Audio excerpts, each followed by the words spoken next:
Hello dear soldiers. So today we are going to deal with the topic of auditing, where we are going to talk about the basic aspects related to auditing, the nature of audit, the objective of audit and the scope of audit. First of all, you should know why are we doing audit and what is the meaning of auditing, the definition of auditing. Because without understanding the definition of auditing, you will not be able to appreciate the objective or the purpose of audit.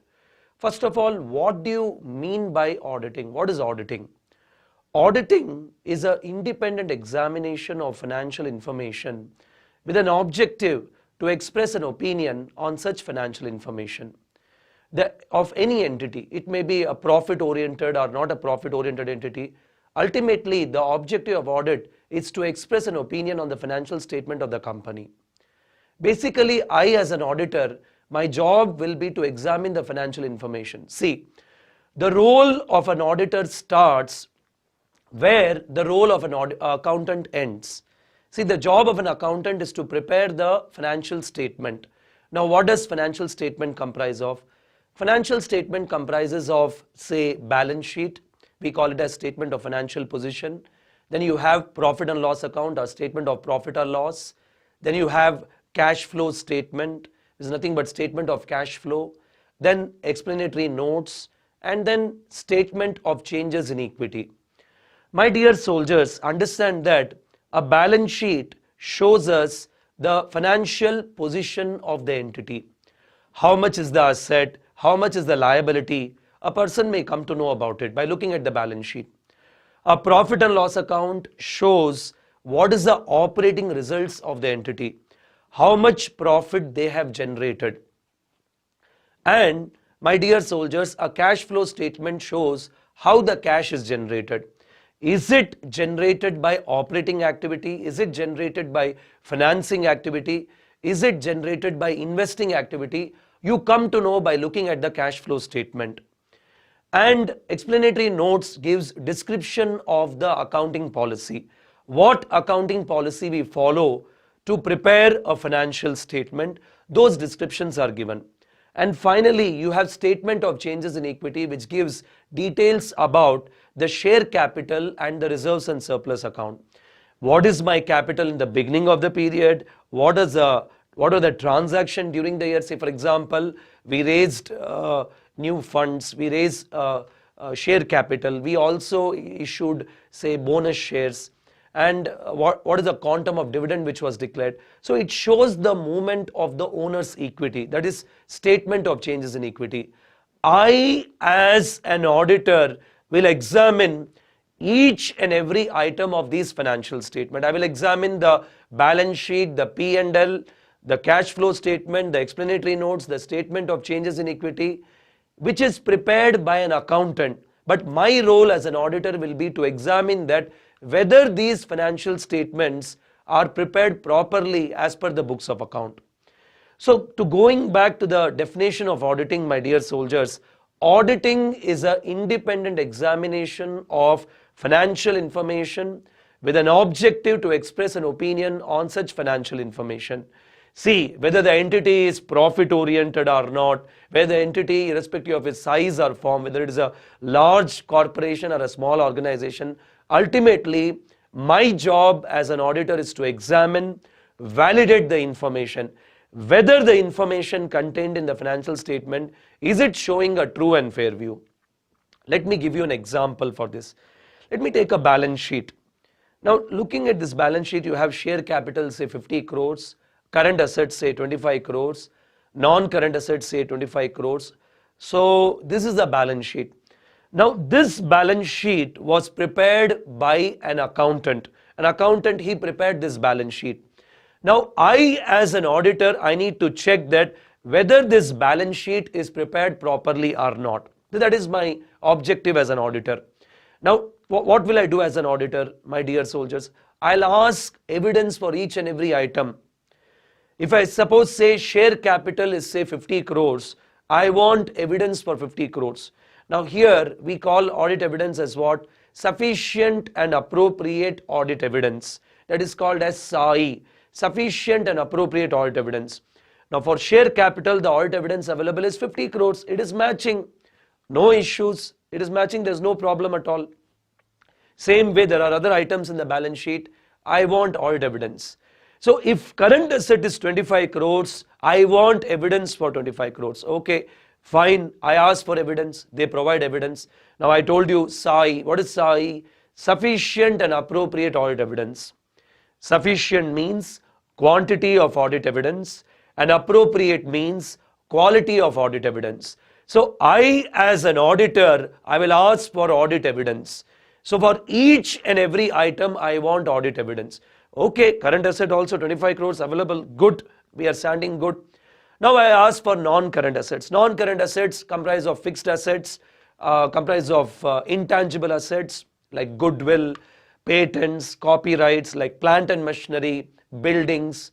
Now non-current asset, the evidence available is 20 crores. It is not matching. Now the SAI is not matching. So we don't have an appropriate audit evidence. We don't have sufficient evidence. I go and talk to the client. Sir, share capital is matching. Current asset is matching. But what about this non-current asset? It is not matching. Evidence is, there's a difference in the evidence available. Now there's a difference of 5 crores. This difference of 5 crores, this mistake of 5 crores, this error of 5 crores, we call it as what? Misstatement. See, first of all, one mantra you should learn, all the students. If you want to score good marks in auditing, you should use right kind of words. If you don't use right kind of words, you will not get marks. See, take example. In English, you have several words. I am scared. I am petrified. I fear. See, all the three words has same meaning. Whereas, it's the same way in auditing also. Here you come across, okay, there is a mistake, there is an error, there is also a misstatement. But here we should say there is a misstatement of 5 crores. What will you do? You will go and talk to the client. You will tell the client, see, there is a misstatement of 5 crores. Client will tell, sir, I'll give you some money, sir. I'll take some money, sir. Please take some money. Please, sir, don't report this actually. Please don't report. Now, should you take the money? No, sir, we should not take the money. He'll offer you money. He'll say, I'll give you 10 lakhs. I'll give you 20 lakhs. Should you take the money? No, you should maintain the independence. Client will say, okay, sir, would you want a holiday trip? You want to go abroad? You want to travel abroad? Just go abroad. Just enjoy, sir. What is there? Why are you stressing too much actually? You go abroad. You take your family members. You take your article assistants.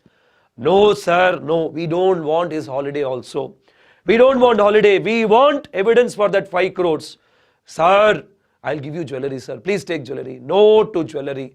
So he'll make all this kind of offer. I'll buy jewelry. One client, he came to my office. He was telling me, sir, I'll buy jewelry for your wife, sir. Damn, who are you to buy jewelry for my wife? I'll buy jewelry for her. They'll make this kind of offer. Should you accept? No, sir. Don't compromise on your independence. They'll say, we'll offer you property. You should not accept, sir. That is why, what do we say? What do we say, my dear soldiers? Auditing is an independent examination of financial information. We have to be independent. We should not compromise with our independence. We should maintain that independence throughout the audit. And client will tempt you, okay, I'll give you this, I'll give you that. See, there are two types of professional. One who will accept this kind of offer, who do all this kind of adjustments. We don't fall to that kind of category of professional. They are all adjusting auditors. We are the auditors. We are the independent auditors. That is why I again repeat the definition. Auditing is an independent examination of financial information with an objective to express an opinion on such financial statement. And financial statement comprises of balance sheet, P&L, cash flow statement, explanatory notes, statement of changes in equity. Ultimately, as an auditor, my dear soldiers, understand that we ask for evidence. And what is that evidence known as? SAI. SAI means what? Sufficient and appropriate audit evidence. Also, further soldiers, if there are differences, errors or mistake, you call them as misstatement. You'll go and talk to the client, tell, sir, please rectify these misstatements, or please give me evidence for these items. He has to give you evidence. If he does not give you evidence, then accordingly, you have to see the impact of those misstatements, those errors on the financial statement. Ultimately, what does an auditor checks? That you should know very clearly, my dear soldiers. First of all, the accounts are prepared as per books of account. This is very important.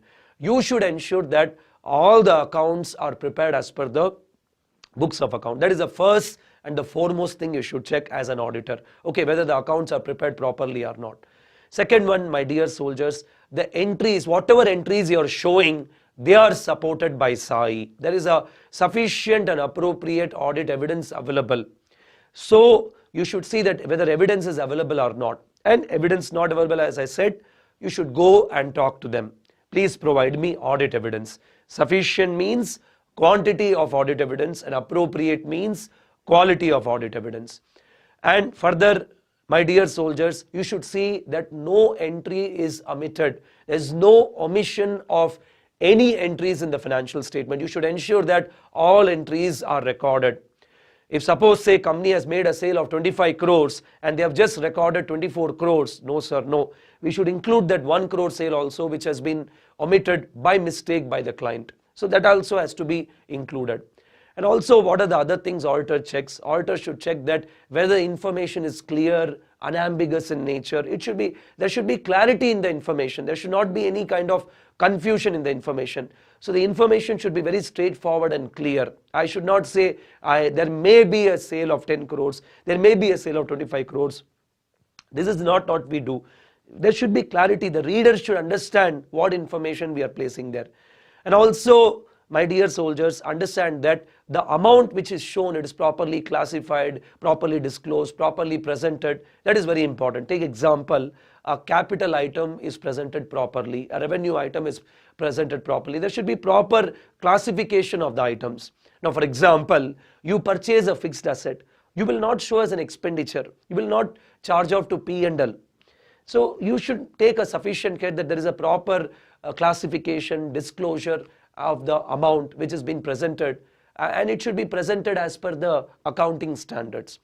And lastly, my dear soldiers, understand that ultimately our objective is that the financial statements what we are doing audit, they should show true and fair view. Okay, so this is what an auditor does. Thank you very much, soldiers. Go through the video again, and I am sure that you will solve all the questions, understand the concepts very clearly. First is that understanding of subject. Second is that you should know that we have to use that language only for the purpose of writing in the examination. So please go through the notes and also solve lot of test question. Okay, see you in the next video.